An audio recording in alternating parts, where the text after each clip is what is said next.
Yo, what up? What up? What up? Happy Sunday to everybody. Welcome to episode 2 of the new season of Off the Dribble, presented and powered by the Warner Robins All Stars in association with Off the Dribble Hype South Media Network. What up, fellas? What's up? What's up? I ain't too loud, am I? Nah. Oh, I ain't. You kind of loud with all that Washington stuff on. Hey man, listen, I ain't came down yet. I just got home probably about 20 minutes ago.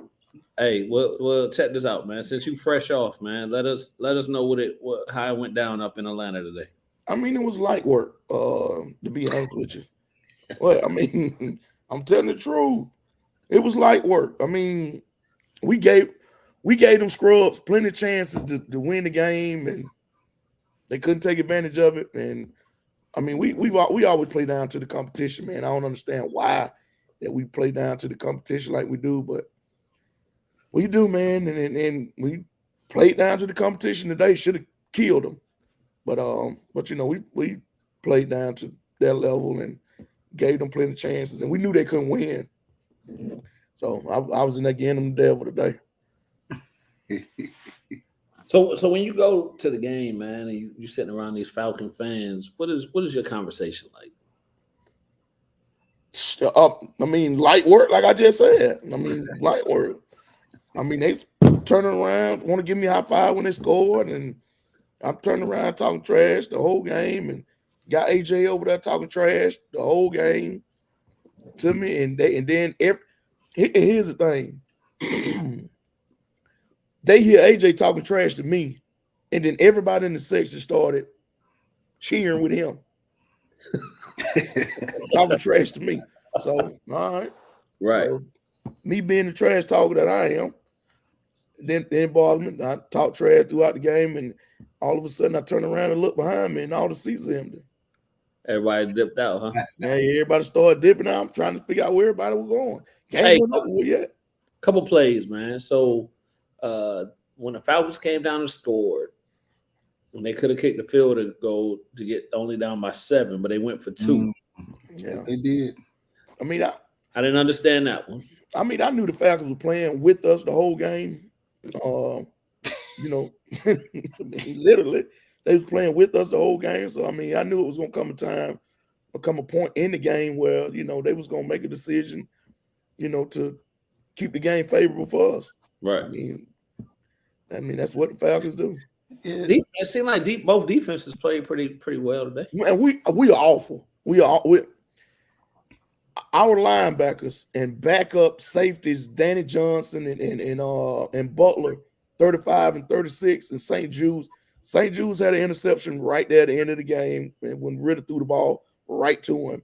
But other than then, he was getting. Was that the last one? Yeah. Well, no, that wasn't the last one. That was the one before. Was that the one in the end zone? Yeah. Yeah. He threw the ball right to him, but he was getting cooked all game.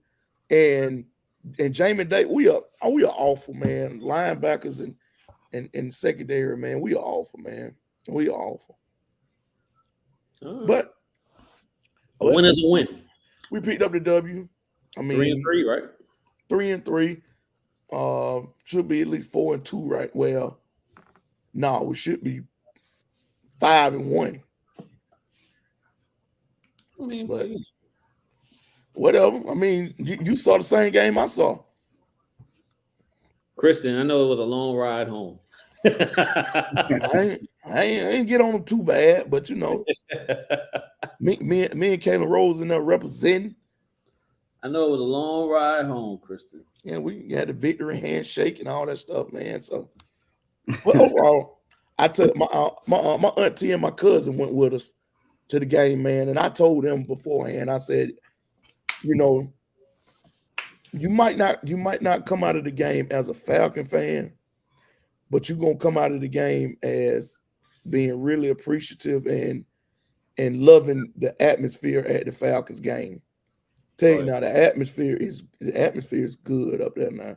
Yeah. In Atlanta. The Falcons fans and all the stuff that they do, man, is a real good atmosphere.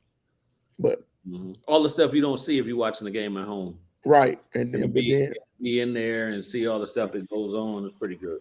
And then they put on the field after that.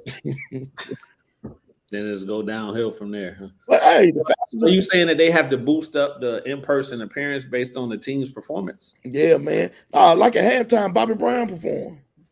Was it actually? It was Bobby Brown. Yeah, so I heard say that Bobby. I thought it was they were just playing the music. I didn't. No. Bobby Brown performed live. Really? Mm-hmm. I don't know if that's good or bad. He actually did a good job. He did a good job. He did a great job. Can't feel now. You know what I'm saying? I don't know. That can go either way. I'm telling you,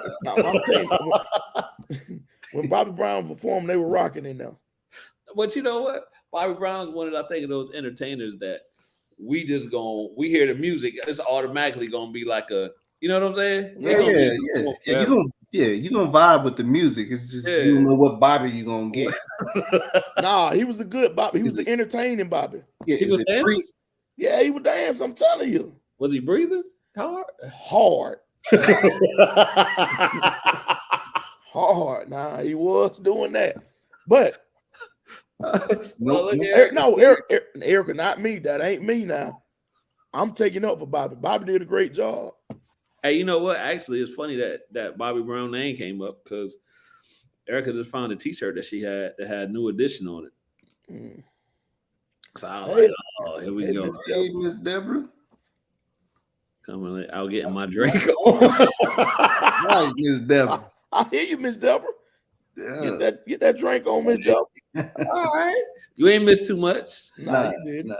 No, just getting caught up on some of the action. My Rams about to pull one off today. Thank God. Cowboys play tomorrow. Oh, they play tomorrow, right? I think they play tomorrow. I think so. Who they got tomorrow? I think San Diego. Oh, they do. They do. You're right. Okay, so that's Miss Deborah team, the Cowboys. And Charles, you said who y'all about to beat, Charles? The Cardinals. Okay. Yeah. You said about to pull one off. They should be putting one on them. Yeah, it's like 26-9. But you never know, man. My Rams, we young. Yeah.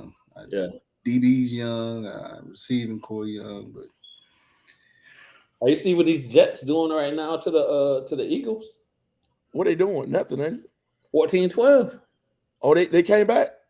Yeah. Eagles up 14-12. Man, I'm getting killed in fantasy right now. Third and 7 in the fourth quarter with a little over 2 minutes to play. Oh man. The 49ers lost today, right? They lost to the Browns. To the Browns. Yep. Mm-hmm. Cleveland. And then did the Texans win? Texans won. They beat them. Stroud looked good, man. Beat them 20-13. Stroud looked good. I seen Carolina was trying to stick with Miami a little bit. Then Miami. Miami put that foot on the gas and see you later. Bye. Yeah, they got too many weapons, man. Zach Wilson seemed like he's trying to find a rhythm. Man, I'm getting killed in fantasy. This is my first time playing fantasy football. Getting tore up. I'm ranked 9th out of 10. Man, I had a friend of mine that was playing fantasy football, and I went to his house one Sunday.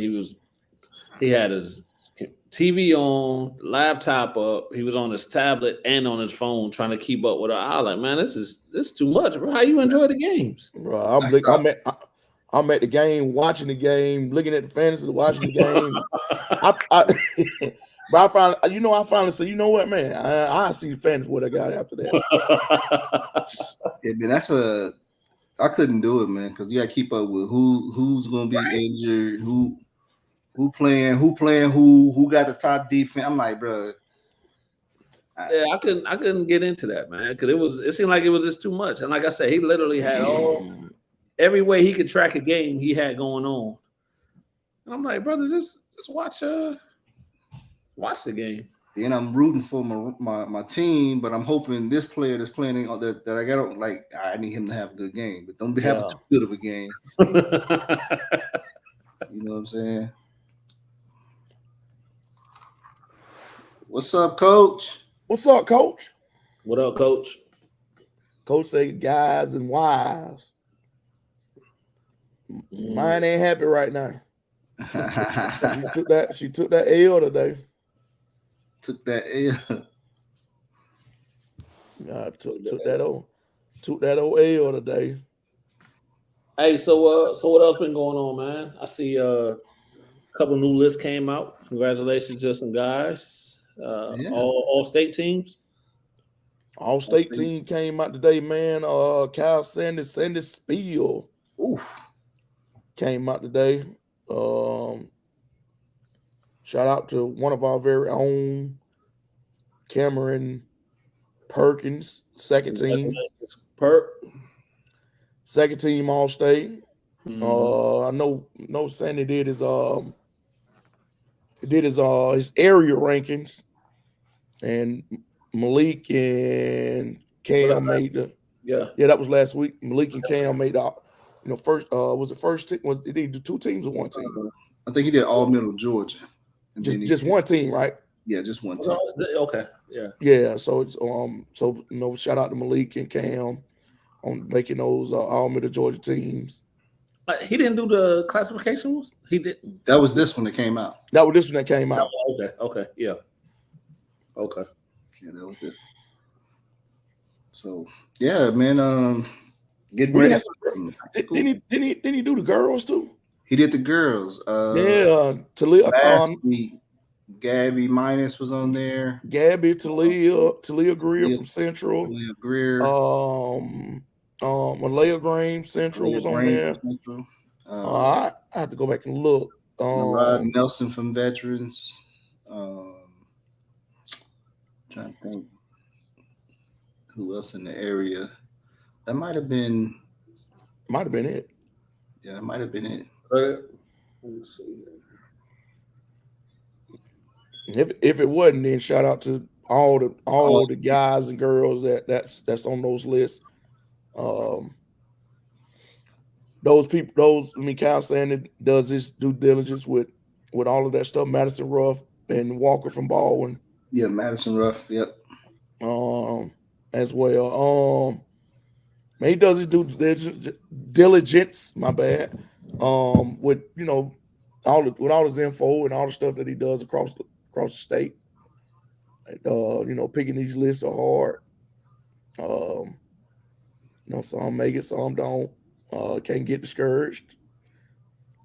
That ought to be fuel. You're not on the list. Yeah. Make it a point to get on the list. I might have been a little late. Walker and Ruff and Baldwin, yes. Mm-hmm. Yeah. So it's actually gonna be a good year, man. Excited to see a lot of these boys and girls. It's gonna be some.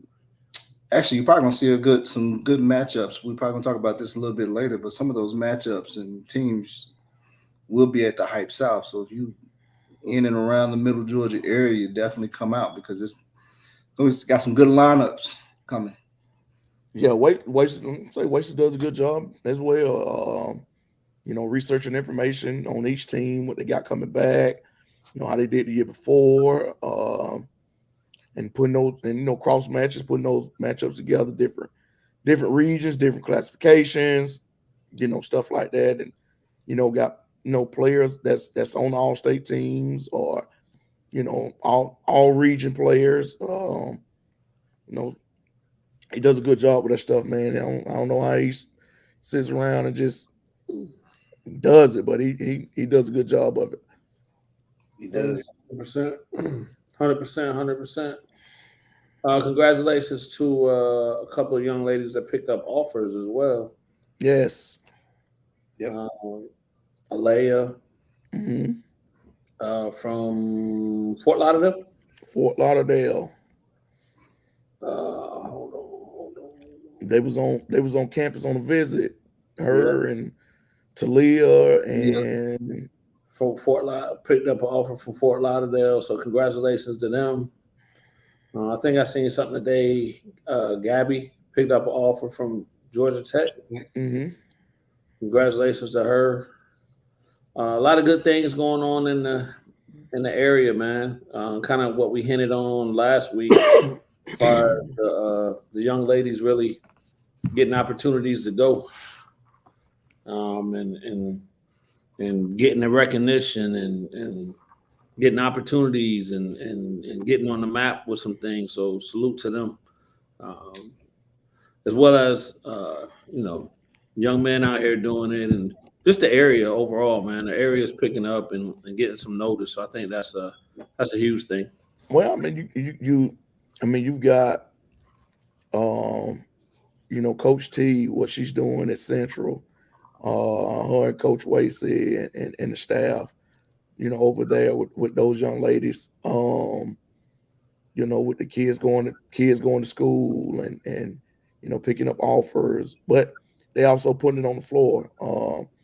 The Elite Eight, I want to say 2 years in a row. Mm-hmm. For them.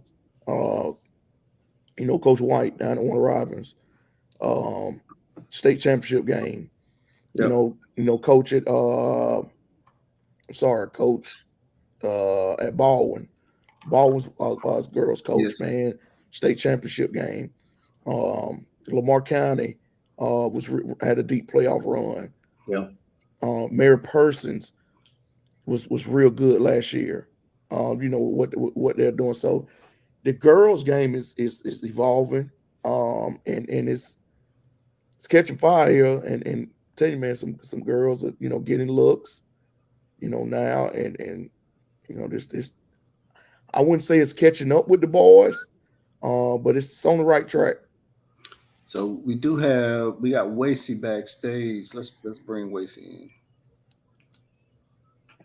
in. He can tell you more about it than me. Wait, what's up? Man, what's up, man? I'm on a new background, boy. Yeah. What's up, bro? Hey, Waste. What up? I was thinking about something, man, because I knew you was gonna be on the show today or commenting or whatever, right? Now I was like, do we call him Big Wasey still, or? I tell you what, just call me the real Waste. I live with that. What's going on, man? Nothing, man. How you been? Just chilling, man. That's about it. Yeah. Staying busy. Oh yeah. We were just talking about all the success that's been going on in the area, specifically with the young ladies, getting opportunities, getting exposure, and you're a big part of all of that as well. Talk about that a little bit, man. It's crazy because people, like when I first started, I was boy side real heavy. And then when I was doing that, and they were jumping. Reeves Senior is the new name. Reeves Senior. But yeah, I just had people, man. They were like, when you gonna incorporate the girls, blah blah blah. And now even when I had the boys jumping real heavy, I was still coaching girls. So I've been coaching girls. Right. It was just a heavy focus on the boys though.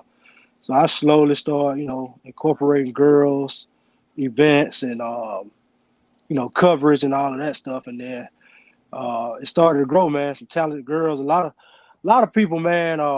It ain't just me; it's a lot of people who need to, be credited for some of the success, man. A lot of people did good jobs with these kids, these girls in particular when they were younger.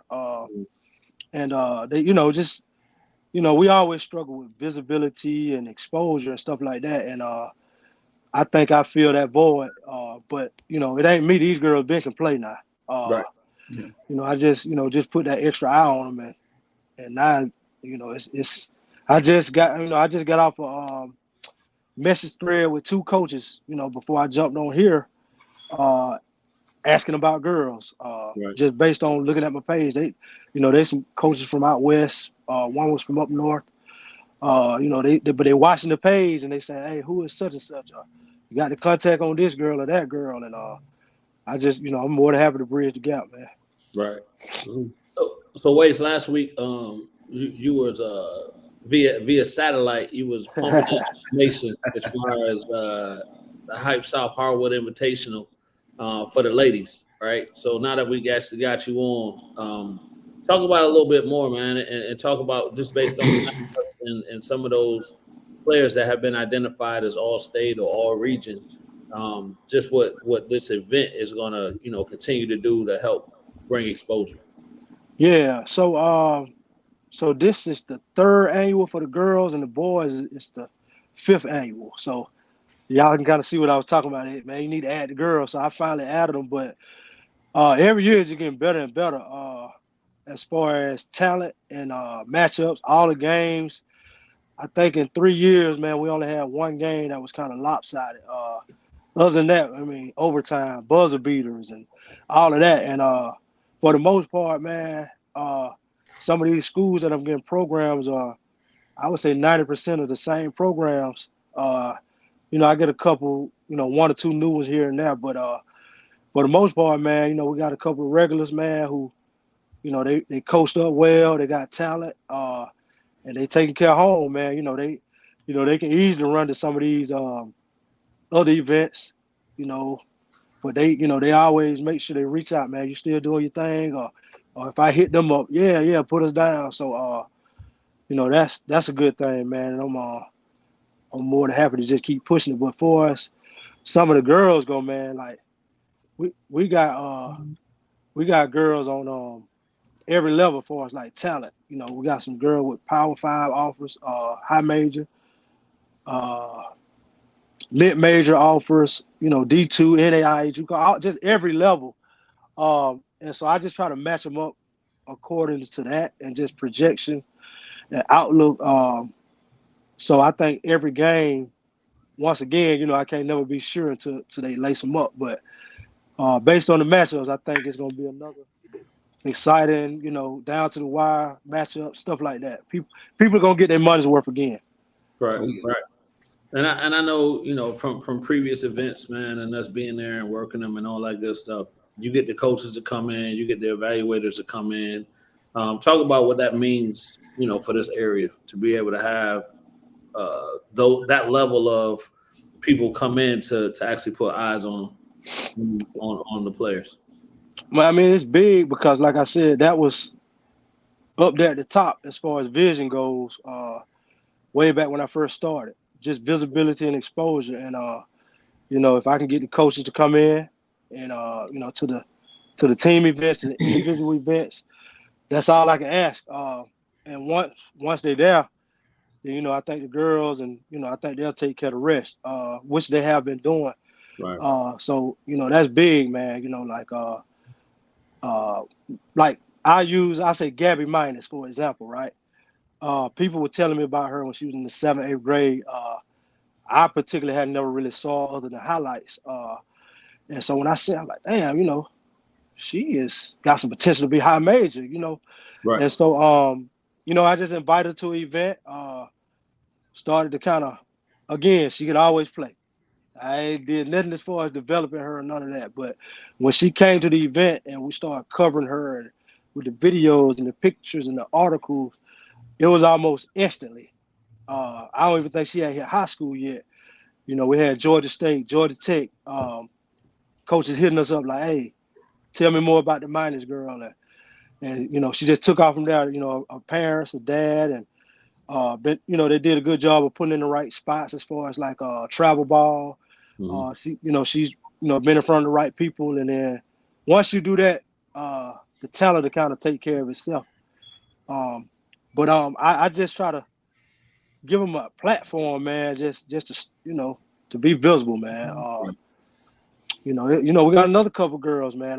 Again, Trinity Thomas at Warner Robins. I haven't really never saw her play live. Excited to have them in the event. I heard a lot of good things about her. She's already out there. She already got 2 or 3 Power 5 offers. So we just gonna keep trying to push her in a positive light.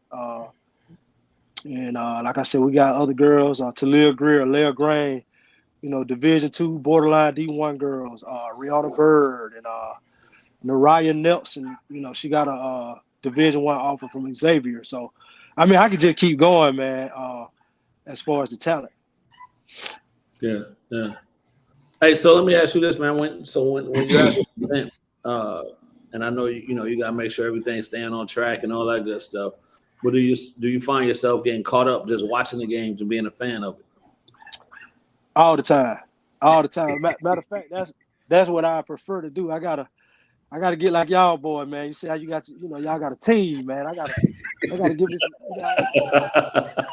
Y'all gotta let me sit there so I can be like, give me a notebook and cross my leg like some of the other jokers. Come in and do your thing. Yeah, but nah, we good. Yeah. So, do you want to jump to the boys stuff right now, Wace, or man, you want to get the drum roll going and we get right to it, or you want to just chop it up about something? Let me. I got to talk about the Acree girl, man. Let me talk about her. Okay. Keandra Acree from Monroe out of Albany. She the number 1 player, freshman in the state, class of 2027. Her and the Thomas girl, like I said, they play on the same AAU team. They'll be there. I got them, Monroe and Warner Robins, so they'll be matched up a little bit against each other. This girl is also like nationally ranked. She got South Carolina offer, Florida offer, LSU, Mississippi State. Man, you name it, man. And what position does she play with? She's a guard. She's a guard on the perimeter, man. About 6 foot, 6'1", somewhere in there. Just very talented, bro. I wouldn't be surprised if by the time she's a senior, she got McDonald All-American potential. Really? Yeah. And then she's playing for FBC, and so it don't really get a lot better than them as far as travel ball going to girls' side. Right. Yeah. So she gonna be in the right places. So she will be there. Y'all want to see some high level freshmen, high level talent. Even seniors and stuff like that. Right. Pull up November the 18th, man. Saturday at Warner Robins. Mm-hmm. November the 18th. Circle the date. Yep. And games will be going all day. Starting at 12:30. All day. And the fish will be frying, I think. Fish will be hot. They keep some good fish down there, man. Yeah. Be hot. Might have some wings. Yeah. Fish and wing. So you ain't got to go nowhere. Nowhere. The demon den, baby. Yeah. Hey, ain't nothing like it. Yep. So, but yeah, man, we can jump into the board, man. Whenever y'all ready. All right. Well, without further ado, let's talk about the boys. Hardwood Hype South Invitational. That's going to be popping off. Excuse me. The 25th, the following weekend, the following Saturday at Warner Robins High School. A lot of anticipation. Like you said, Wade, this is going to be the 5th year for the boys. Yes. For the boys, just from talking to you and talking to coaches that we talk to when they come down, this is a coveted event for the area as well, and people want to be in the event. Oh yeah. I remember Coach Buddy. He had a Buddy had to pull me in the office. Buddy had to pull me in the office and have a powwow. So we good now. So yeah. So I'm gonna turn it back over to you, man, and kind of let you break down the matchups. Okay, so I'll just go through the matchups real quick. Game 1, like I said, we starting at 12:30 to be Central Macon versus Dodge County. Yep, and that'll be Central. This will be their third time in 5 years. Dodge County, this will be their first time coming. Okay. So that'll kick us off right now. Game 2 will be Jones County versus Glen Hills out of the Augusta area. Glen Hills will be their first time coming. Jones County, this will be their third time as well. Yep, this will be their third time. So excited, about both of them teams and Coach Buck down there. I think Buck undefeated, if I'm not mistaken, man. I don't think Buck lost yet. I don't think you have either. Right. The invitation have been good to him. So, like I said, the third game, man, we got a good Middle Georgia old school rivalry, man. And I think it's what better time to start it back up with, two fairly new coaches. Well, Coach Ben Smith down in Baldwin. This is his first year there, but he was at Dublin previously. Dublin played last year in the event. And at Southwest, got Coach Harnett. So I got Southwest versus Baldwin in game 3. That's gonna be we're gonna rekindle that old rivalry right now, man. Yeah, that's gonna be a good one right there. Yeah, that's been a rivalry. That's an old school region rivalry. Oh yeah. So that's an old region rivalry. I'm looking forward to that one, man. I'm looking real forward to that one. And like I said, this is Southwest. This will be their third year. And then Baldwin, this their second, but up under a different coach. But even still, this their second year. Right. So yeah, looking forward to that. That's game 3. Game 4, we got Hoko, Coach Buddy versus McDonough. McDonough, man, has been to every one of them. Yes. When we first started, they were called Henry County High School or whatever. But now they're McDonough. But they've been to everyone. Coach Thomas, whenever I call, he come and he ain't lost. I don't think he lost either at the event. He's undefeated. Yeah. They've been putting in some work when they come down. Yeah, they got his son Nigel Thomas, 6'7" kid, couple high major offers, and he always had them tough guards, man. But real tough. Coach Buddy got some guards that he working with over there with Malik and Cam, and so it's time to kind of put them out front, man, and put some heat on them. So. Looking forward to that one too. Yep, looking forward to that one. So, and then this Coach Buddy's second year, but it's Houston County's third year. Right. Yeah. Yep. So, in the finale, man, the prime time matchup, baby. We got the hometown, the Demons, man, Warner Robins, taking on a very good up and coming Valdosta squad, man. Valdosta kind of asked for this matchup, so I'm meant to give you what you want. If you ask for it, I'm gonna give it to you. So right. I got a feeling that's gonna be another kind of heated back and forth, man. When people start saying I want such and such, if I come, it's something to that. So I think the feeling is mutual. So we're looking forward to that. Yeah. So that's all 5 right now. So again, another great day of basketball. I'm partial to what's that, game 4? Yeah. I'm partial to game 4.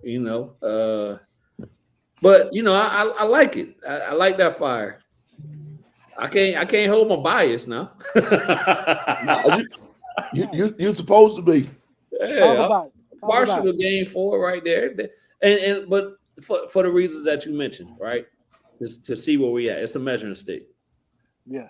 McDonough has consistently proven who they are year after year, and has built a great program up there. So it's a measuring stick for us. In order for us to kind of grow to where we need to get to, we got to go through these this fire a little bit. Yeah, we do. Yep. Take that next step. I think they took a small step last year and got a dose in the state playoffs against was it Grove? Was it Grove Time. Yeah, it was Grove Time. Yeah. Yeah. So sometimes you take your lumps and bumps, man, and you learn from it and grow. But I think they're ready to take another step. What they sophomores and juniors now mostly. Yes. Yeah. So I think they're ready, man. I think they're ready to take that next step. So what better way to start it, baby, than the invitational? Yeah, no, 100%. But that region ain't bad either. Mm-hmm. Right. With Lee and Thomas County Lee, Central, veterans, Thomas County Central. Yeah, that region ain't bad. So I think a lot of that region play has prepared them, as well as going to Grove Town and like you say, ways to taking that next step. I think, not to veer off too far, but the month of November is going to be a interesting month for Hoco basketball. Why is that? Because they got McDonough, they got y'all, Warner Robins, they got Valdosta on a back-to-back with Warner Robins.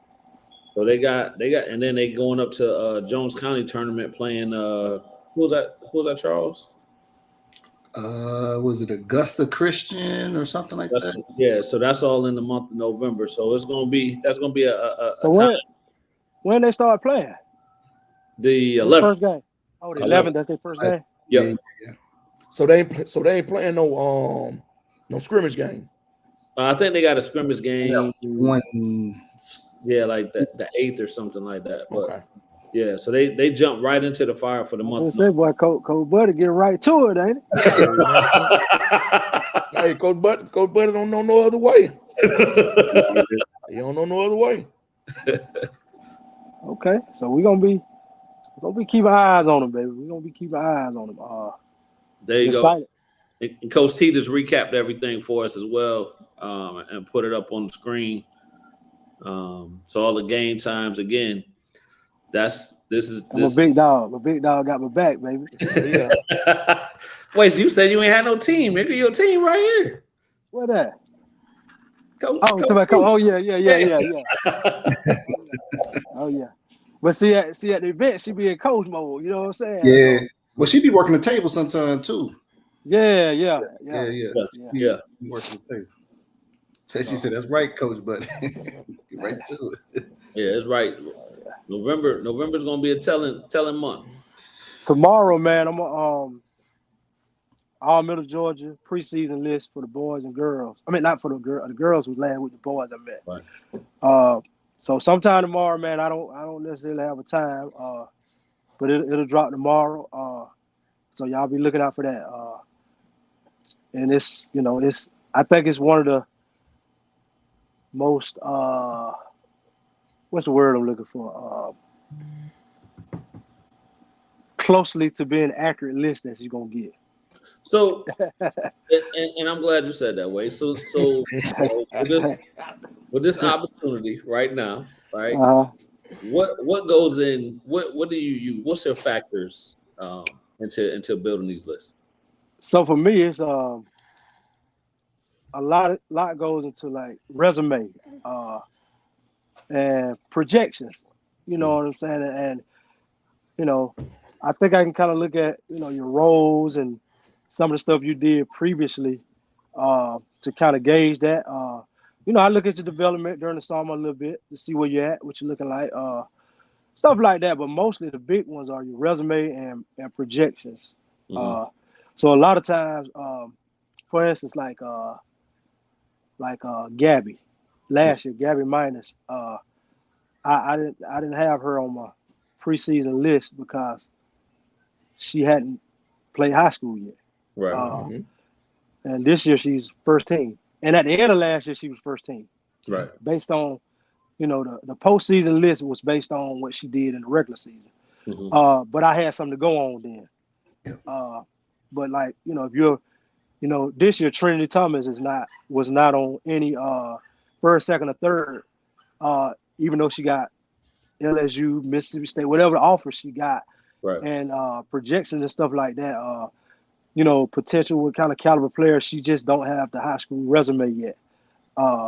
And that ain't got nothing to do with the list. Also don't mean somebody better than somebody. Right. It's not a rankings. It's not a rankings. It's totally based on body of work and projections. That's it. Once the body of work gets there, then we can come back to the table and talk about it. Yeah. Yep. Yeah. Yeah. And so are you gonna put out a preseason and then I guess postseason list? Yeah, yeah. Postseason. Yeah, the postseason list always comes.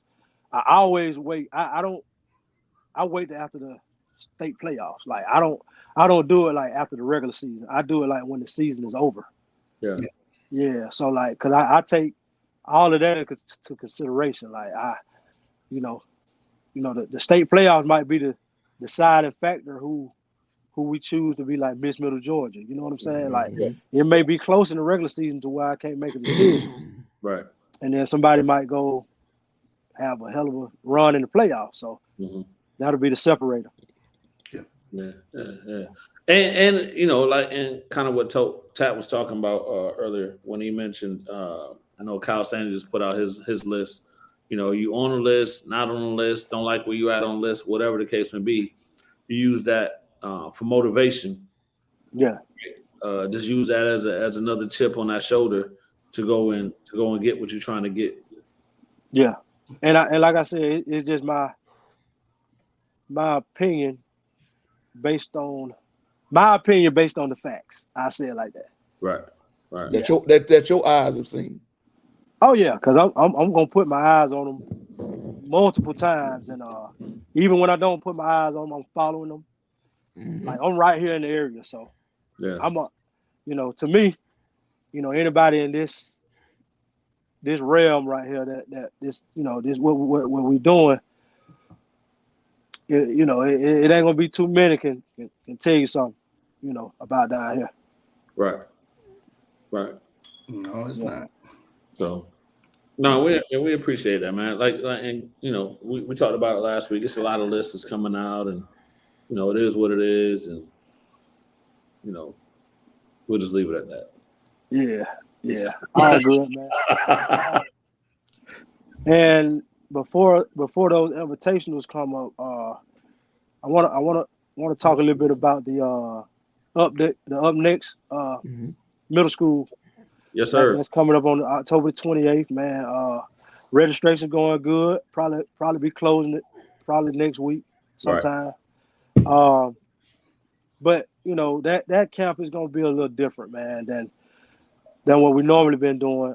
Especially, I don't want to get too far away from development and just teaching. Mhm. So it'll be focused more on a lot of teaching, slowing it down, teaching little fundamentals of the game. Shell drills, passing drills, layup drills, just taking it back to the basics. We'll let them play a little bit. We'll have videographers and stuff there for them as well, so Right. we can, so they have some content. But it's gonna be a heavy emphasis on the fundamentals of basketball, man. We ain't gonna just roll the balls out and let them get up and down and do that stuff. We're gonna stop it and teach. And got some good guys gonna be there, man. I got, of course, Harnett, Mhm. Tat. We're gonna have KP that doing some coaching. Hey, I'm always ready to coach. Hey, I got Waste. I ain't on a scooter no more either. okay, good. Gonna have Coach Boyd doing some coaching. Coach Gary doing some coaching. Charles gonna be in the house as usual doing his thing with me. Coach T, helping me with the itinerary, keeping things in order. So I guess I do got a team, man. What I'm talking about? Exactly. I wonder when you're gonna figure it out. I got you, man. I got you. So, but yeah, looking forward to it, man. We skipped last year. We're coming back this year, man. You know, a lot of people start saying, "Hey, man, what you doing?" You know, just like they were doing with the girls. Like, hey, these kids need, you know. So I'm back, man. I'm back with that. Wait, so let me ask you, why is it important to kind of change the format for the younger ones? Man, for me, when I go to middle school games, when I go to some of the rec games, even when they come from middle school to the high school, just being a coach, it's just so much they don't know. Right. You know, they just kind of with rec ball, they don't have enough time to me. You know, you get maybe a day or two through the week to practice, maybe for an hour. Yeah. Then, you know, you're playing games. And it's kind of the same with middle school, to be honest with you. So they ain't getting a lot of teaching. They ain't getting a lot of development. They're just doing a lot of playing. Right. And then during the summer, you know, they going with the travel team, so they playing games. Like it's not a whole lot of teaching been you know, happening at that age.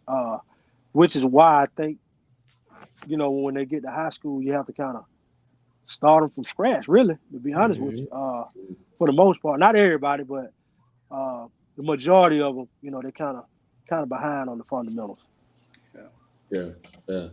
No, I think that's important, man, and that's why I wanted you to kind of vocalize that. Yeah, it is about going to play, but it's about learning how to play the right way. Mhm. And you know, with you and Tat having a direct interest at the high school level, when these kids are coming in, it's important for them to have the basic understandings, right? Right. Of what it needs to be, and you know, it's not just about going to score, but it's about learning how to be a great teammate sometimes. Yeah, high school is not AAU. It's totally different. Yeah. Right. It is Right. totally different. So Yeah. you probably have time to put in more schemes and focus on execution of those schemes in certain times and certain situations. Um, Yeah. yeah, you ain't getting that in travel ball, and definitely don't have time to go over that in middle school and rec. So, Right. um, so yeah, it is very different. I think Yeah. some of those basics are missed, right? Because you are looking at that, and I know it's a far away level from middle school necessarily to the next level for us will be college, right? But those principles are then being really emphasized once you get to that college level about Right. making that extra pass, about not dribbling the air out of the ball, about doing all of those things. And the sooner we can kind of implement that at one level, it makes that transition hopefully a little easier as you go to high school and if you're fortunate enough to get to the next level of college. I mean, Right. well, the thing that we do see is y'all just Dude, Slide through, my boy. Dude, what up, brother?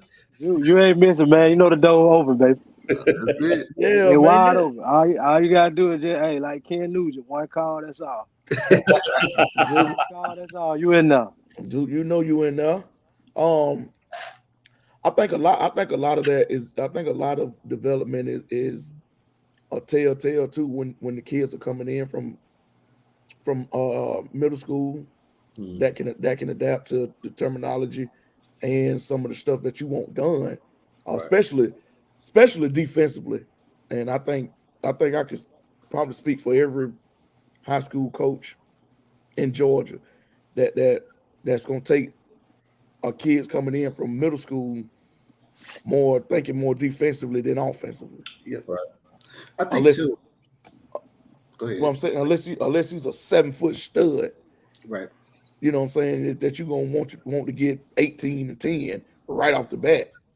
But I mean, coming in as a freshman, a lot of coaches gonna talk more defensively to those younger kids and anything. So I think the format that Waste is presenting and is gonna carry out is great for those kids to hear. So when they get to high school, it ain't foreign to them. Right. You know, some of the stuff that's being done and spots to get to on the floor and certain. Mhm. It ain't foreign to them. Right. Terminology and stuff like that. Right. Coach T big on terminology and system. So like AAU, not all because Warner Robins, y'all got a good system, but a lot of AAU teams just you just playing, what I'm saying, just freelancing. Yep. And so just helping them with terminology, what I'm saying, and playing within a system, what I'm saying, stuff like slowing it down, man. Slowing it down is gonna help them with that, because you're teaching. Like I said, I know Coach. She big on it, man. She's big on terminology, man. She like to get up and holler out stuff in the middle of the game on the fly, and them girls have to know what she's talking about because if they don't, they coming to sit down. They ain't really. A lot of people ain't doing that at camps and at AAU stuff like that. It's more like, it's kind of like playing, just highlighting. You know what I'm saying? Stuff like that. And that ain't all bad, because I think some kids need to be turned loose in certain situations. But at this age, man, I think it's important to get back to the basics, man. You're right. I think too. Just from my experience with middle school kids, when they get to middle school, they're more learning commitment and discipline, right? And we teach some terminology, but the big thing is commitment and discipline, right? Showing up to practice on time, we try to set up the same warm up, right? Yeah. Being disciplined in Right. that, and then that start to transition into being disciplined on defense. And you might see something by week 6 before the playoffs start. Right. They might start to jail, right? So right. But that's that's the introduction you're probably gonna get from middle school to high school. Unless to tap point you're stood. You 6'8", 6'9". All right, I'm telling you, man. I'm telling you that transition. A lot of them get shocked. You know what I'm saying? Like they and I'm telling you, man. Like, and I keep going back to. I'm gonna go back to Gabby. I'm gonna go back to Gabby. Watched her play a lot last year as a freshman, and this just she's the most, I would say, most popular name. So it's not like it's not like just a pick at thing. This is just my observation. Like so, at the beginning of the year, towards the middle, she had a lot of growing pain as far as positioning. So on the defensive end in particular, so she got a lot of she fouled out a lot of games because girls would get in certain positions, and she was trying to do things that she could get away in middle school by being bigger and stronger than girls. And when she got to high school, it was a little bit of a shock. But towards the end of the year, she started to get it. Even on the offensive end, she would get to certain spots where she would get to in middle school, and it would be 2 points. But in high school, it'd be an offensive foul. Right. Because girls, able to get up, beat her to the spot, and get certain position, take charges and stuff like that. Even Cam Perkins, to some degree, when he was a freshman, if you look at when he first came in, he had some lumps and bumps. But if you look at him now, he's that joker done played a lot of ball, and you can tell it. So kind of like kind of that stuff. Even with our girl Talia Greer, I was a big Talia Greer advocate. And when she came in her freshman year, and really some of her sophomore year, because COVID kind of ruined her freshman year, so she didn't get a full freshman experience. So I mean, man, it was almost a year and a half, 2 years before she finally caught on. Right. Talent was always there though, but some of the fundamentals and stuff just went quite there. So no, I it's a process. Being able being able to coach travel ball, right, and at those 6th, 7th grade, 8th grade levels, right? That's part of that process. You know what I mean?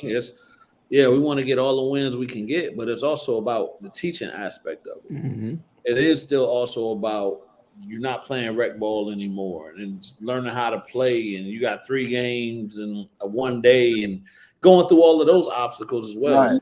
So I think those are all factors. Like, nobody's going to college tomorrow playing 7th grade travel ball. Right. But if we can start instilling some of those things to help you along the way to figure it out, I think that's always a good thing as well. So. Yeah. But yeah, man. So yeah, camps, man. Like I said, all of them have been good. All of them, we had great participation. So appreciate all the parents and the players for supporting it. Thank you to all the coaches, y'all, Tat, Coach T, Kenny, Shaw, everybody, Quint, Southwest. You know what I'm saying, for allowing me to use the facility. I just want to put this out there. We went undefeated, even though we weren't keeping score. We ain't lose. One time I do coach, nobody keeps score. Hey, don't. Hey, I don't know who put them teams together either. What you mean? What happened, man? What happened? We gonna move on. Well, Hey, don't forget Carl Davis now. Carl Davis had a referee crew. Yeah. So always, it's good to see them come in, and he always brings some young ones, try to get them some work prior to the season and stuff like that. So they do a good job of supporting. We appreciate all of them. I don't think that's talked about enough, man. Was you actually bringing in GSHA certified refs? Oh yeah. The camps, Oh yeah. Right. Oh yeah. Oh yeah. So the kids get an idea of it. Us as camp coaches or just being in there, being able to have those conversations with the referee. Oh yeah. Yeah, and then you at the end of the girls one, the referees, we had an all women's crew, GHSA, and they got them in there, and they kind of gave them some pointers on their backgrounds, where they played college ball at, kind of told them about some of the new rules coming into play, what they can and can't do, and it's just a primer for the season. Right. So I think that's something that we always try to do as well, is try to incorporate the women referees and let them get in there and connect with the girls and stuff like that. Yeah, especially when you are bringing in or have those freshmen that's coming to camp, and now they're playing playing in the game, and they have the certified officials in there, and that's not a foul. That was a foul in middle school. That ain't a foul at the high school level. Right. Yeah, you can't do that, or you can't do this. So it's also a teaching aspect from that level as well. Yeah, Carl, and then I want to shout out what's his name, Tyrone as well. Tyrone, yeah, they wasn't there this year, but they was there last year, and I think the previous year. Right. So he always, he's always helping out as well. With his crew, another GHSA guy, been doing it a long time. So I want to shout him out as well. And allowing the kids to kind of have that, ask those questions during the game. Well, what did I do? Well, I like the fact that they get those like you say, those first year refs, younger refs in there, and they might run by and say, hey, they got a fresh new ref here. And I told her it was one of those games, and it was a veteran ref, and then it was a fresh ref. And I told the veteran ref, I said, all right, I'm finna work him, see how much he can take right here. and so and she was like, yeah, get him. And so just the interaction, so they can learn how to interact and not take it personal, and because some of that stuff is gonna happen during the year. Right. Yeah, I like the fact they get to see all the new moves the kids done added, the carriers. Hey man, let me tell you something, boy. Last year they were talking about the kids weren't gonna be able to Euro step. Boy, I like lost my mind. Hey, that's what I was just about to bring up. Did we ever get that resolved? Yeah, because you know why? They didn't call it because one referee told me, he said, I don't care what you call it, what's the name you put on it. If they don't take more than 2 steps, we're not gonna call a travel. Yeah. So once he told me that, I felt better about it. Yeah. It's because it ain't a travel. Yeah. He said if they don't take more than 2 steps, y'all can call it anything you want to call it. But if they take more than 2 steps, then we call it a travel. Right. Hey, but you got some that's still gonna call it though. I'm talking about looking right at it. Yeah. They die hard gonna call it. Yeah. Wait, this is what, and I think I don't know. I probably talked to all three of y'all about it. With the new rule change of free throws. Now, I think it's you shoot two at five fouls each quarter. No more, Right. no more 1-and-1. Right. You go right to the double bonus. You go right to the double bonus. What are y'all feelings about it? And I tell you, boy, I'm met with it. I think I talked to Waste about it. I don't think it's getting too far away from basketball. So I don't really have a problem with it. There's gonna be pros and cons with it, just like everything else. But I'm not opposed to it. You know what I'm saying? I think that it's a good little tweak right there to make the games more probably a little bit more interesting. Because if you look at it, the pros, they go straight to two shots. You know what I'm saying? And college, I don't know if they're still doing the 1-on-1. I think they are though. Eventually they may change it, but it's just a different dynamic. But it ain't straying too far away from basketball like some of the other stuff that I've been hearing, like ideas thrown out. You know what I'm saying? So I ain't got a problem with that. So I guess I would have to know the. Thing? I hear you. Is that just Georgia? It's That's GHS. national. That's national because it first happened in Indiana. So what's the purpose? What's the purpose of them changing it? Is my question. Like, what's the intent behind it? Like, I don't know. Is it to stop the fouls and to stop another clock? Well, maybe you have to wait later to do it. See me personally. Hey, Miss Angela, Miss Angie, my bad. Your Falcons lost today, by the way.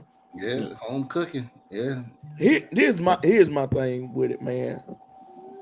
If and they did one of the things that I griped about, they took away the 5-second call.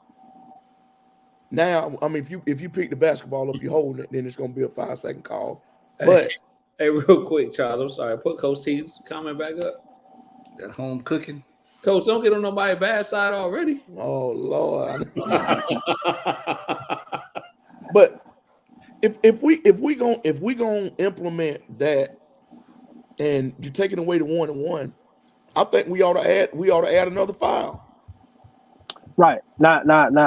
I will agree with foul that. For who? Team foul or individual? No, foul? individual foul. Yeah. Go to 6. I think you ought to give them 6. I agree with that. I think you ought to add a 6th foul. And there's pros and cons with that too, but I think I live with the 6 foul. I just need to know the purpose behind it. Like, why change? I'm pretty sure they got a reason. I don't know it though. I don't know exactly why.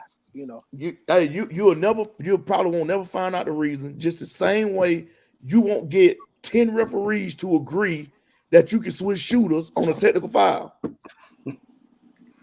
Yeah. I have yet, man. Go crazy about that one, boy. Because you can switch shooters Wait. on a technical foul in between shots. Hey, you should be on the bench with this cat during the AAU game. I know it. Listen, trust me, I might not be on the bench, but I'll be behind the bench. No, these jokers would tell you, oh, well, you can have one ref that said, well, I don't know. All right, ask him. No, you can't do it. But that's a problem, though. I think right. And one don't know, then you ask the other one. We're gonna come back to that. Hey, that's a long one. Then you ask the other one. But, that's answering the question, though, right? I think so. Yeah. But the other one, he says no. You ask the two on the other court, they say, yeah, you can do it. And then at halftime, all of them standing right there disagreeing. Two over here saying you can do it. One saying he don't know. Then he agreeing with the other ref saying you can't do it. I think you're going to have to bring the rule book and say, hey, look, according to article. I do it all the time. Here, you got to have it in your back pocket. Hey, you got a screenshot. Hey, screenshot and put it on in your picture. Oh, I do. Right up. We argue about this all the time. Here's my thing. You are training to be a college official, and you don't know that simple rule right now. If anybody you ask, one person gonna tell you yeah, 6 people gonna tell you no. Mm-hmm. That's a problem. That's a problem. I can't understand why each people don't take that to back to their association and ask the question, and everybody get the same answer. It clearly said throwers with an apostrophe S in the rule. All right. But Let's get to it made me mad, man. So I still get mad about that. Abe Smith. Man, I'm mad about that. I get mad. My bad. Y'all go ahead, man. Hey, Uh, Abraham Smith Lincoln. Abe Smith said the rules committee studied data that show higher injury rates on rebounding situations and saw this as an opportunity to reduce opportunities for rough play during rebounds, said Lindsey Atkinson, NFHS Director of Sports and Liaison to the Basketball Rule Committee. Additionally, resetting the fouls each quarter will improve game flow and allow teams to adjust their play by not carrying foul totals to quarters. So But now- we didn't talk about the second half of that. So what do y'all think about the fouls resetting? But they started that last year, right? Yeah, that's last year. Yeah, y'all good with that though? I'm fine with that. I ain't got no Yeah, problem. no, right. And yeah, I don't know if I agree with the rebounding situation. Well, what if you missed the second one? Well, that's just one of them. But I don't think the foul count. I don't think the number of fouls you shoot reduces anything. That's my point. So Right? what Rough if you play make is rough play? Like what if you Because miss the second one? if you do 1 and 1, you miss the front end. That's just one opportunity. One option, And if you make it and miss the second one, it's still one opportunity. right. So I don't know. yeah, I don't But know I if that's the. I don't know. I don't know. I guess they're saying more high school kids miss on the front end. I don't know. Yeah, maybe it's I because don't know. everybody's in a relaxed state on the second one that is not as aggressive. And the same thing is they don't know the rule where you can switch shooters and technical if foul. Well, injury. at least they got an explanation. Cause Yeah.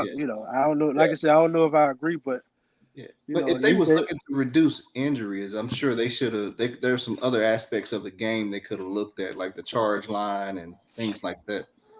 Well, Right. Tyrone Jones was on here earlier. Tyrone, answer that. Why don't nobody know? And I'm finna shut up after this about that. Why don't nobody know? Can you switch shooters on the technical foul? I know you know, but other people around the state.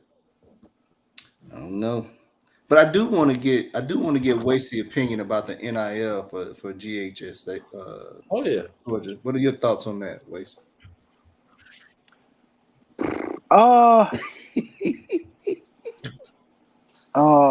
My I'm not bad. opposed. I'm not opposed to it. I ain't gave it a whole bunch of thought, but as I'm always say, it's pros and cons, bro. Only thing I will say that I don't quite understand is they're saying like the kids can't use the school they're playing for within their deal. So meaning like if somebody plays for North Atlanta, for example, and they get an NIL deal, then they can't do a promo with saying North Atlanta guard signs with Beats by Dre. You can't use the school's name and stuff like that in your deal. But I was also told that when they get a deal, they have to report it to the school. Wait now. Now, did you get that from the state or the county? No, I think I read got it. I got it from an AD that went to the GHSA meeting about it. Why they got to report it to the school if they don't want to be affiliated? I'm telling you, I read that on somebody posted some regulations or something. I think it was on Twitter. I read that. So my thing is this: that what puzzled me on that because it says something about they're still amateurs. Okay, but I'm still not understanding why would they have to report to the school if in their deal they're not affiliated with the school. With the school. Right. Like they're gonna still be amateurs whether they get paid or not, right? So I'm like the only person I think like if the deal start to get big enough, then they're gonna have to start doing like their taxes on it. Like to me, they're not gonna be able to avoid that anyway. Right. Because I think that's the part that people ain't talking about. Nope. Once you start getting a certain bracket, you're gonna have to start, Uncle Sam won't hear. So anything of $12,000, you gotta report it. So, but other than that, I guess I'm not saying that I disagree. I'm confused on why, if they can't be affiliated with the school, then why they have to report their deals. I guess I just looking for the explanation. That's the only thing I'm confused about. But I think it's good. I think it's evolution. Everything gonna keep evolving. You don't want to be left in the old days and stuff like that where people have a leg up on you. So I'm all for it, man. I'm all for it. I think right now it's a way to see for a lot of people to see the ins and outs of it. So we've had this conversation, right? So I guess some additional questions has come up, and of course we kind of wonder or ask, is this going to roll over to the summer, right? Travel ball. Oh, oh, absolutely. So okay, so Waze, you do a camp, you do invitational, you do all of these things. Now you put a player on a flyer. Does that what happens there, right? Does the player say, no, don't? If you put me on this flyer, then you gotta compensate me. Like, how you see what I'm saying? Where it can go, or the avenues it can go down, those different wormholes. How do you what's you know what I mean? What's next? I don't know what's next. But that right there, that example you just gave, as of now, passing that rule, a kid can say that.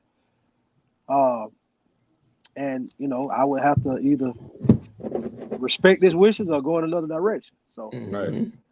But I think the NIL being passed opens the door for them to have that kind of leverage. Yeah.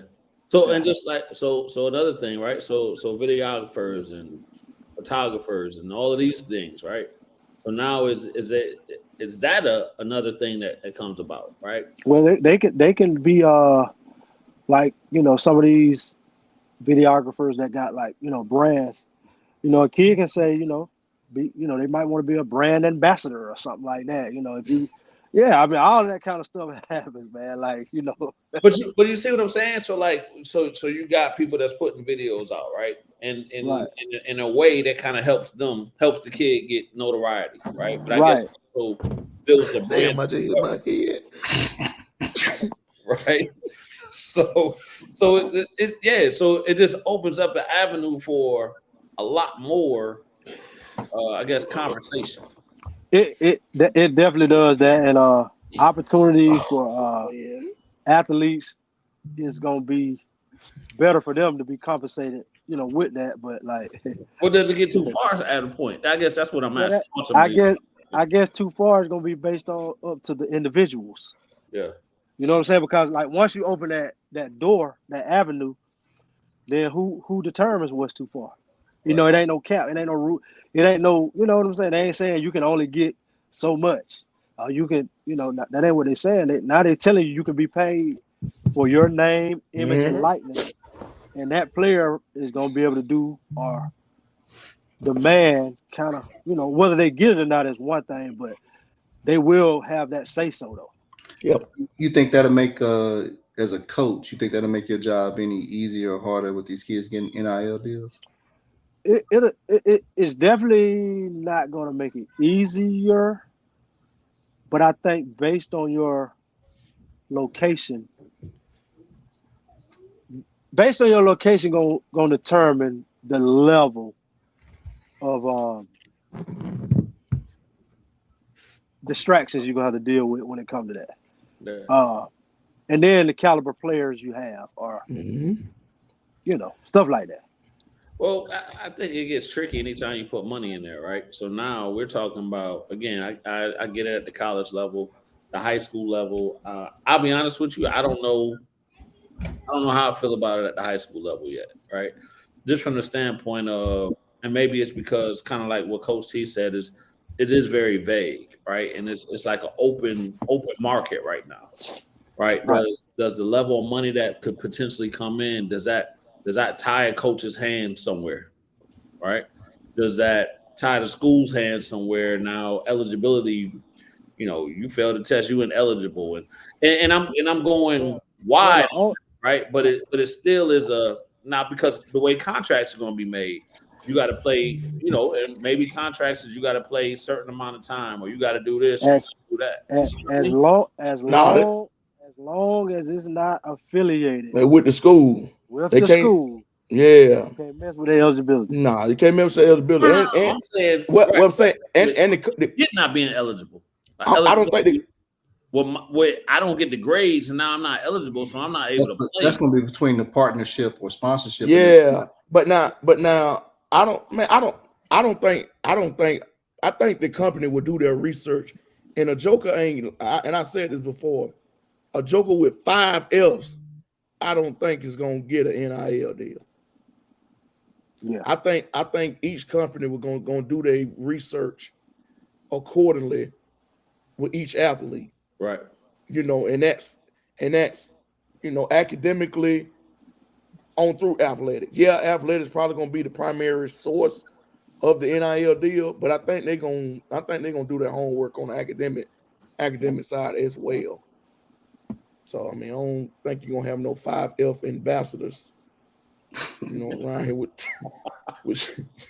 my bad. My bad, y'all. With t-shirts and it might be the ambassador of the red pen and chicken and Popeye's chicken. I mean, I just can't see. I don't know. I don't know. Tutoring company. Well, I mean, yeah.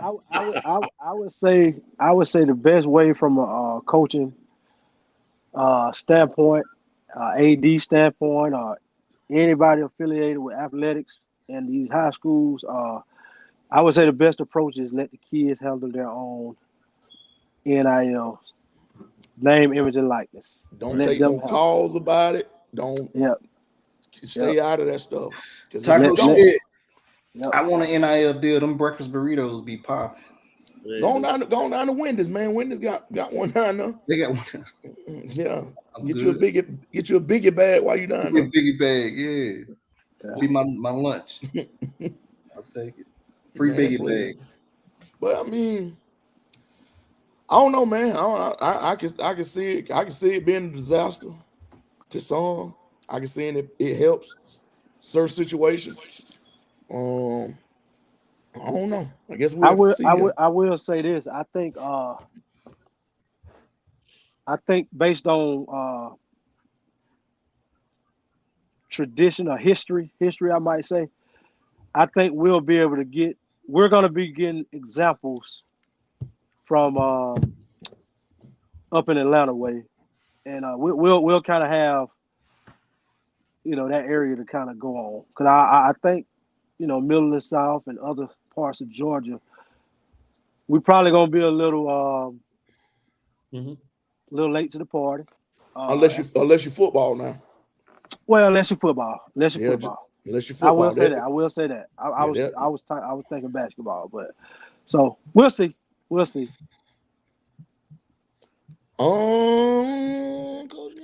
She said, Coach. I don't know, Coach C. I actually asked that question, and I asked about the undue influence of it, and they said that schools cannot have anything to do with any of that stuff, or it's gonna be applied as undue influence. So is the booster part of the school? Yeah, some of the booster paid coaches. Well, are they a part of the school or not? I think booster clubs are part of the school. Right. I think they had to put that in there, but I think it's still going to be influenced. Well, I mean, the whole it's going to be unspoken. Yeah. Some of it's going to be unspoken. Right. 100%.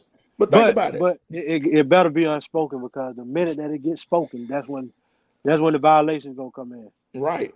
I mean, can we really sit here right now and say it's not happening right now? Yeah, it's been happening. Right. Too late. Yeah, I mean it's happening. Well, right now. I think it's vague for a reason. Mm-hmm. Yeah. To trap you. Yeah. Try it if you want. No, to get what they want. Whoa. You didn't say that. It didn't say you couldn't do X, Y, and Z. You better read the fine print. Right. I think they got But like I said, as far as evolving, I guess you can't stay the same when everybody else changing. You know what I'm saying? Because right. then you'll be stuck. That's like the one and dones, right? When Coach K had to accept the fact I don't like one and dones, then he had to start recruiting one and dones, right? And aren't they going straight to the league? And is it next year or the year after? Well, I think they're talking about doing. I don't know when though. I don't know when. It's 26 or 25. But when they had a meeting about it last year, I can remember them pushing it out further than what they anticipated though. But I tell you this though, the NIL. I'm glad you brought up like Coach K name. Now, in my opinion, I think that made him some of the older coaches, Roy Williams. I even seen Nick Saban been complaining about it, but I think it made making some of those guys who have been doing some of the unspoken stuff, because the NIL, I think, leveled the playing field with them kind of, and I think now that the playing field has been leveled, and you can see some of the parity in college football and basketball. Yeah. It ain't just the same jokers every year, and some of that got to do with NIL. These kids going to where they getting, certain. I think it was Utah or somebody last week bought everybody a truck. Yeah, all F-150. Yeah, so things like that. Whereas a joker might 10 years ago might have went to Florida State. Right. And now Utah doing that. Hey, I'm gonna go to Utah. Right. So stuff like that. What's up, 5-star? What we got, baby? Hey, what was that? Blue chips? They told my man, my dad need a new tractor. New tractor, bought him one. Some of that stuff running some of the older coaches out, man, and that's actually a recruitment pitch now. Yeah, it don't supposed to be, but it is. Yeah, well, it's supposed to be. Deion said we got plenty of money, didn't he? Yeah, it's supposed to be unspoken though. Yeah. Yeah. That's why they use these collectives, So the collectives and stuff that they use aren't affiliated. So the collective would probably be equivalent to a booster club, right? But in college, it ain't affiliated with the school per se. Yeah, gotcha. Yeah, so it's interesting times, man. Yeah, I think we're gonna learn a lot, and there's gonna be branches that come off from this that we're gonna learn from. I think some are gonna take it and run with it right away. Probably already been running with it. Right. Just don't know. But I guess my question is: there really any way to regulate it? And I ain't talking just at the high school level. I'm talking like, is there any way to regulate? You can't. I don't think you can regulate. Once you open that door, it's the wild, wild west, man. Mm-hmm. Do you see it? Do you see it? Them NCAA or high school, whatever, backing down from it? If they're getting paid, the question I have is this though. What makes them an amateur? True. I guess because they ain't a pro. Their age, maybe. But I guess they get paid. Right. Like a pro. That is. Yeah. This one that I think of is their age. But when you're 18, you consider grown. Yeah. Yeah, all these reclasses, we probably got some 18-year-olds. But it's some 18-year-olds that in the league and some 23-year-olds in college. Right. Oh, 100%. Yeah. Yeah. There's some 18-year-olds in the 10th grade. Or about to be, huh? Right. Hey, but they I don't know, because cats are coming out now saying I made more in college than I will going professional right now. Yeah, and that's big on the especially on the girl side. Yeah. Well, I think it's gonna be now the girls now. The girls, I don't know how to say this, but I think the girls will get a little bit more NIL deal wise, because a lot more they passed the eye test, I guess. I mean, Hey, we all sit here. Wait. I mean, I'll tell you this. I mean, that girl can put on a bathing suit, and that male can't. And they'll attract more. I think they'll attract more. That's why your girl from LSU, she's got a way big NIL deal. Yeah, but the girl from Iowa, what's her name? She got some too, and I ain't seen her in no swimsuit. From where now? What's her name? The one that won the national. From where? No. From where? No. Hey. I'm just saying. Iowa. Yeah, Iowa. I'm just saying. And you said just spit it out. Yeah, from Iowa. I know what you're saying, but yeah, she does got a big one. And yeah.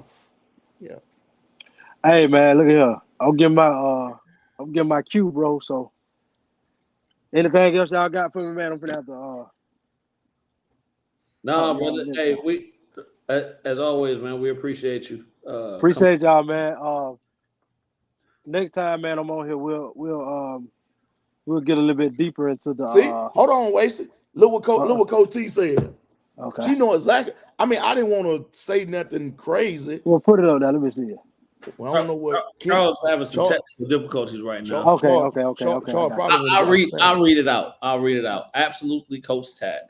They are really milking all areas of the female market, from lashes to swimsuits to cars to hair, which is a huge market. Thank you.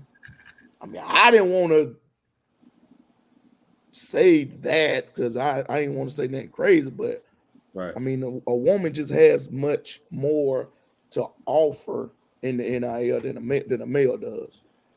I don't know, Tad. Because I'm looking at Shador them with the watches and all of this stuff, and I mean, they went. Trust me, you take their daddy from that school and put somebody else right there. I just showed you how Utah gave everybody trucks. Yes, the kid from Utah. No, the whole team. They get no. I'm saying the kid from Utah. I thought it was a kid that bought the whole team. It was because the coach. They had the coach locker room speech, and he said through the collective, that everybody on the team was getting an F4, F1, whatever kind of truck it was. Yeah. From Utah, right? Yes, all scholarship players, not the walk-ons. From Utah. There was something else out there, Ted. Yes, it was, but from Utah. I mean, the kid from Kentucky last year, the African kid, got a $2 million NIL deal to come back through the collective. Because they want him to do what? Play for that institution. Yeah. But what I'm saying though is, okay, I think the opportunity is probably. I don't think it's bigger on either side. I think both of them got the same. I think that women's. I'm telling you, from what all the stuff that Coach T just named. Lashes, swimsuits, cars, hair. So let me say it this way. So maybe it's not the total of money, but the opportunities. I would say the opportunities are more there for. Okay, if you put it like that, a popular woman's player versus a guy. Right. And I tell you this, just like yesterday, they opened this beauty shop and was giving away wigs for the first. Wigs for the first 100 people, I guess. You would have thought the force came out. She was wrapped around the building. I ain't lying. I mean, true story. So, but to my point is, lashes and hair and all that type of stuff. That's a huge opportunity. Right. Hey man, let me do some research. We're gonna revisit this. But I got. But I like how you put that, Kenny. Opportunity versus the actual total dollar amount. Yeah. I might can agree with that. Okay. Well, yeah. But let me get out of here, man. And like I said, next time, whenever y'all have me back, we'll jump a little deeper into like we'll go over the first team, second team, third team, preseason stuff. Hey, Wes, what you told you? What's that? Well, that's all. One call. One call. That's I'm finna get him on. I'm gonna talk to her. But I'm out of here, fella. All right, bro. Appreciate Appreciate it. Appreciate you. Yep. And Coach T had another valid point too. What else? Put my eyes on, as they say. Also, Coach Tat, girls have to stay in college for 4 years or 22 years old. Yeah. It definitely does for girls. Yeah. No, it's no one and done for with them. Yeah. No one and done. Man, look at your boy, man. Who? Look at your boy, man. AJ. He can't eat, huh, man? What's up, man? What's up? So you went to the game today. How was it? Can you hear me? Yeah. How was the game today? Bad. Bad. It was all right, but it was still bad. All right, let me ask you this. So I know your team lost, right? So you're a Falcons fan, right? Mm-hmm. Well, Now I'm a Baltimore fan. Oh, you switched up? Mm-hmm. Dang, that's rough. But so scoot over some, get in the camera. There you go. Hey, so let me ask you this. How was being in the stadium though? Was that pretty cool? It was that I've been to a Falcons fan. I've been to the Falcons fan for like this is my second time going to Atlanta's Falcons Stadium. I went last year. Last year they beat us 33-22, and this year. Hold on, y'all lost last year when you went to 33-22. We were in the nosebleeds. Oh, you was in. Where was you at this time? Yeah, we lost 22-30. He said, "What you was this time?" Yeah, we're in row 23. Who's in row 100? Who's in the 118 section? We're 118 shits. That's a big difference, huh? Yeah. Yeah. Okay. So let me ask. Okay, we ain't got to talk about that part of the game no more because we understand that y'all lost and you switched up your team. But did you learn anything or see anything from the game that you can add to your game when you playing? Yes, but the only thing that I won't do is be like, what's his name? Who, the quarterback? Ritter. Which one? Desmond Ritter. Oh, you want? Yeah, he do picks. He want to do one touchdown pass and a pick. 3. He do 3 picks. Mm-hmm. So for people that don't know, you playing quarterback now, right? Yes, you do. Yes, I do now. Right, you playing quarterback this year. Yes. Right. So I started at cornerback and sometimes backup route receiver. Then I moved to quarterback. Right. I forgot, and then. And now that you're a quarterback, I'm the quarterback. But did you know Bijan Robinson, the running back? Mm-hmm. Did you know that he wasn't breathing when he was born, and then somebody told his grandma to put 3 fingers on his chest, and he started breathing? Man, where you find this out of? I ain't even know that. Right. Where you get that from? YouTube. I was on YouTube Shorts, and it told me. Oh, okay. All right. So I think you did see some history today, though, too, right? So the guy from Atlanta, he got his 100th sack. Did you see that? Calais Thomas. Yeah. Did you peep that? What'd you think about that? Good. You didn't really care because it was the Falcons, huh? Yeah, I don't care. Right, but he's on your team. But I guess it ain't your team no more. But yeah, he said he going to Baltimore now. Right. So it's still my team, though, but I'm still going to go for a Baltimore. Oh, okay. That's were you excited to see Pitts score a touchdown? I know you had a Pitts jersey on. Yeah. Yeah? But after the game, I ripped that jersey right off. Whoa, it's gone. Yeah, it's gone. It's not real. I just took the jersey off. Right. He was like, I can't wear this. No, Did you want a Washington jersey after the game? no, Oh, not at all. you still ain't want that. But I wanted McCoy. I wanted a McCoy camouflage Washington jersey. Tell your dad to get it for you. Okay. All right. All right. All right. All right. Good to talk to you, brother. Good to see you, man. Good to see you too. Well, all right. Bye, man. Get out of here, man. You lost today. Tay say he still ain't want a Washington jersey. Yeah, man. That boy snatched that jersey off today. That man had some slides on, had some Falcon slides on. Right. He tried to kick them off. Unleash me. Man, that joker, we took that joker to the game last time, man. That joker said he ain't want to sit up there in them nosebleeds no more. I said, man, you must got some money. Right. So his mama Hey. granted his little wishes. You know what it is. Hey, so if you guys haven't noticed, we have some technical difficulties. Charles is having some technical difficulties, and Sure.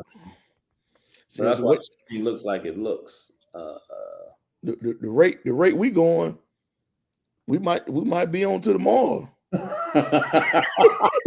We might Charles we might be live to tomorrow. Hey, man. We doing a marathon. Might be on to tomorrow messing with Charles, cuz. Golly. Charles might go get something to eat, man. No. When he got a sandwich or something. Did you just text? Oh, hold on. Yeah, somebody might hit a pole over there or something. Charles, wasted improved the internet. Charles and went to the bat cave. Went to Buddy back. He got Buddy Wi-Fi now. Yeah, can't talk about my Wi-Fi no more. Yeah. We might be in it. Man, Charles can't log us on. So we're gonna be stuck on him. All right. We tell everybody to stop watching. Just stop watching. No, stay on him. I'm gonna put the elevator music on, go to bed. Man, please.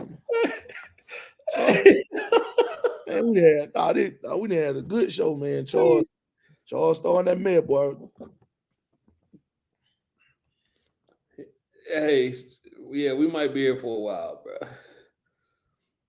Don't let me in. I'm backstage. Wait, oh.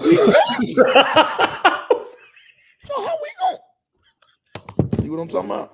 How we gonna let he the engineer? How we gonna let him in? He got the control boards. Yeah, how we gonna let him in? How about let us out? I don't know, man. But one of them days, ain't it?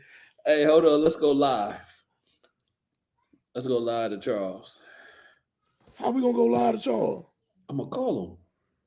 Oh, let's see what's going on. Man, Charles. Hey, all right. We appreciate all the viewers sticking with us. We about to figure out what's going on. Now listen, viewers. This how you know it's real. Now, Charles gonna answer the phone. So whatever you hear, don't hold it against us now. Charles answering the phone. He called that man for real. Yo. Hey man, where you at? I'm at the crib. Well, we know that. Hey, Yeah. so we got just went out. We got you on the show live right now, man.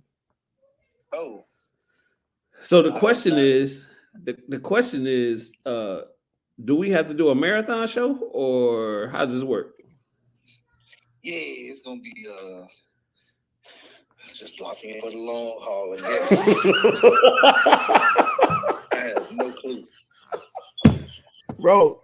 I'm gonna try to log in on my phone. Hey, listen. Ask this man, does he have Coach Buddy's modem or Wi-Fi over there? You hear that, Charles? Do I got his Wi-Fi? He want to know. Coach Sat want to know: do you have Buddy's modem or Wi-Fi that you're working on right now? No, it ain't got no. My lights are out. The electric is out. Ain't got nothing to do with it. That's somebody must hit a pole over there or something. Then. No, somebody must have hit something for real. For real, I have no clue. It's dark as like the whole neighborhood dark. Really? People. Yeah, I'm about to go get my toys from upstairs just in case Hamas trying to do some shit. I told y'all people. You know we on the show still, Charles. I told y'all. Yeah. I told y'all, Charles a different animal when he on the phone.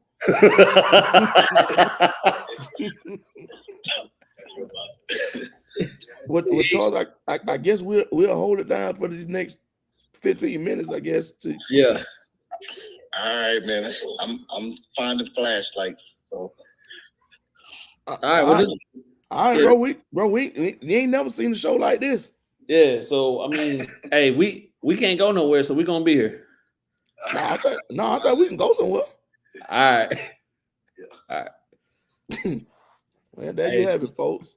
Charles, somebody hit a pole over there by Charles' house and all the electricity out in the whole neighborhood. Look like we may be here for a while. I got to go to work tomorrow. Tomorrow, my first day back. Oh, so you coming off fall break, huh? Fall break, and I'm gonna keep messing around with Charles. We're gonna fall for real. Yeah. So coming off fall break, man, and we get into that time. I think we kind of touched on it last week. You about a week out from tryouts starting. Week out from trials, man, and this thing gonna start rocking and rolling.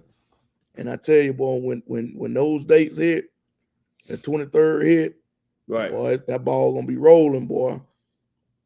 It's time to go. What do you you coach high school, then you go right into AAU. What do you miss during this time when you after AAU and before high school ball start? You recharge your battery, I'm sure. Man, listen. I hadn't recharged my Oh.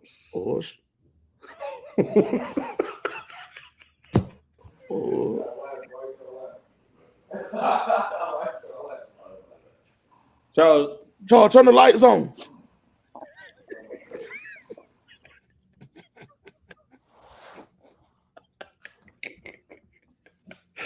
My bad, Charles. I forgot what you said. My bad. Charlie came back on. Everybody in the room. Man, I ain't recharged no battery in about 12 years, man. Just keep going. Just ready to go. Just keep going, man. Non-stop. Have to take time when you. There you go. Yeah. Yeah, just take time when you can, man, and do what you gotta do. Yeah. So I know you guys are. I'll never say y'all in a rebuilding stage.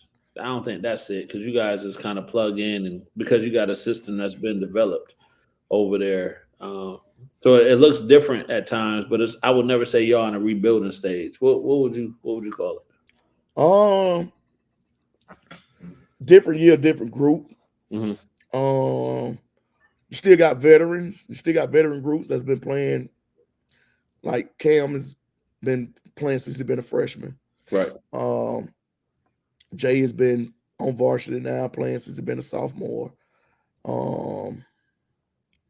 You got those two veteran guys. Mm.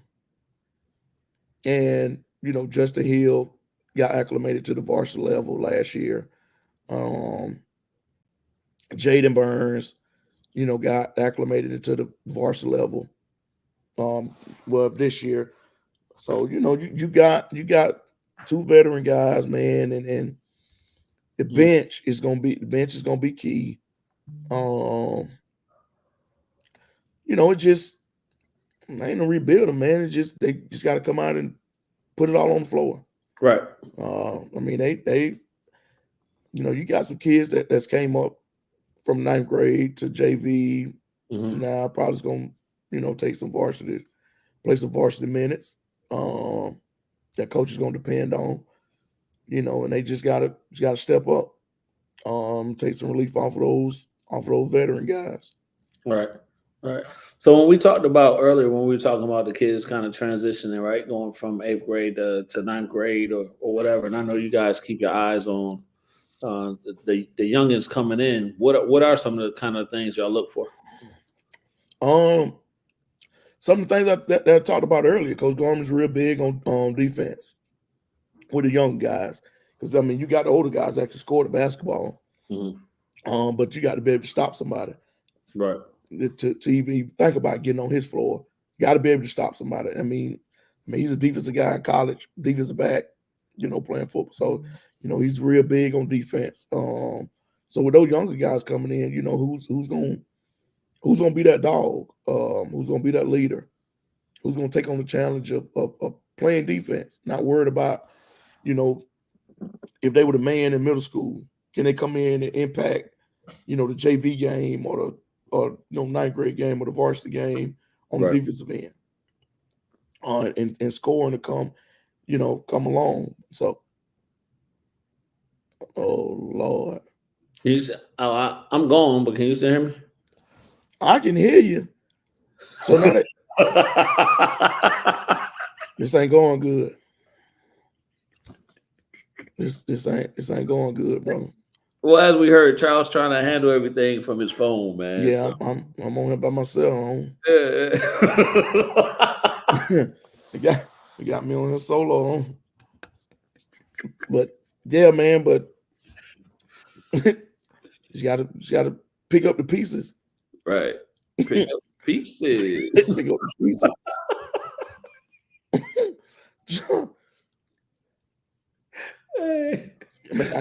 I guess you, man. Yeah, you got it, man. I'm about to take a break, but you got it. So who am I supposed to talk to? This will be your time to work on your solo act. But who am I supposed to ask questions?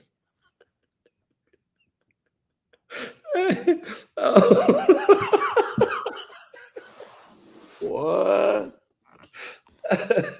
Pick up the pieces for real. Pick up the pieces. So, no, man. I'm excited about the high school year. I think the area is gonna fare pretty well. Schedules have dropped or dropping. So definitely be able to get out to more high school games. Coach, but they ain't dropped their own schedule yet, have you? I ain't seen it. So now I haven't seen one on social media, but I think they got a hard copy and it's out on Max Preps. Okay. Yeah.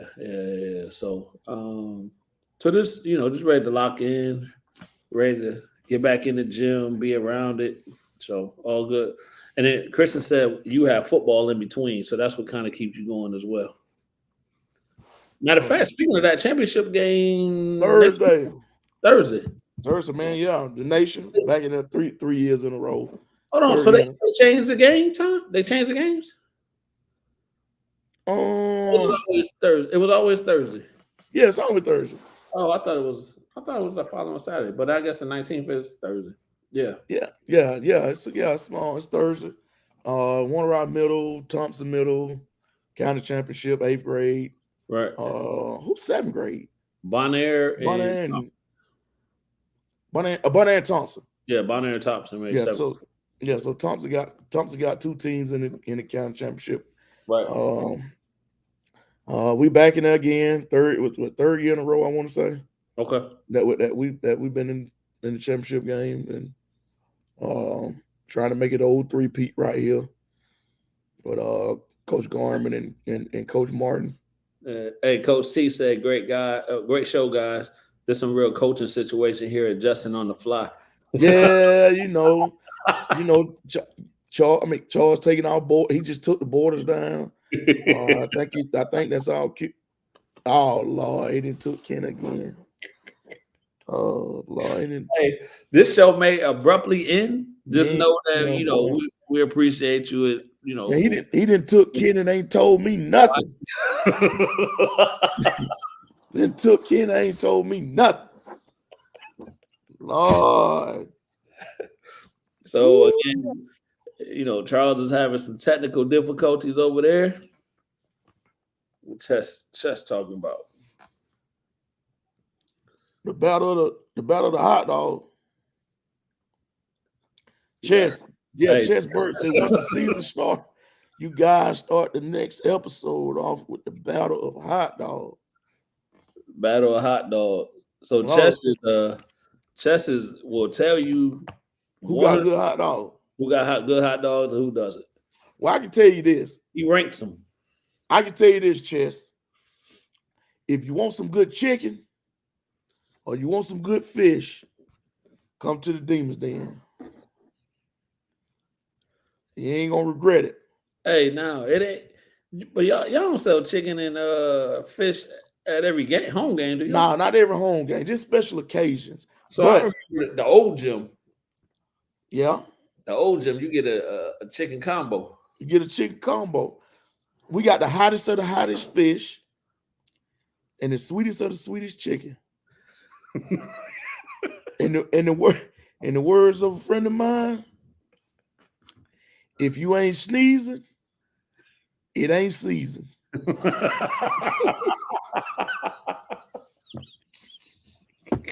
I'm telling you. I tell you now, if you ain't sneezing, it ain't season. Hey. Chess, we're gonna have battle of the bands or the band. I'm glad Charles is gone. Yeah. As he talking about battle of the band. He go crazy. I think they ought to have a band in the gym. Man, I like that. I mean, it depends on what you're playing, but I like it. I think we were at Lee County. Yeah. Lee County band was rocking in the gym. They was rocking, but you know. We was at Dutchtown. Dutchtown was rocking. They band was rocking? Yeah, they band was rocking too. Yeah. So we'll have to see. We'll have to see what it is. But well, I'm gonna tell you this. We might have to just log off ourselves. Because I don't know where this is going or how this is going to end or what time it's going to end. But we're going to have to forcefully end it ourselves. Episode 2, what season is it? 4. Season 4, episode 2. Charles has disappeared. It's going out with a bang. I'm talking about coming in with a bang.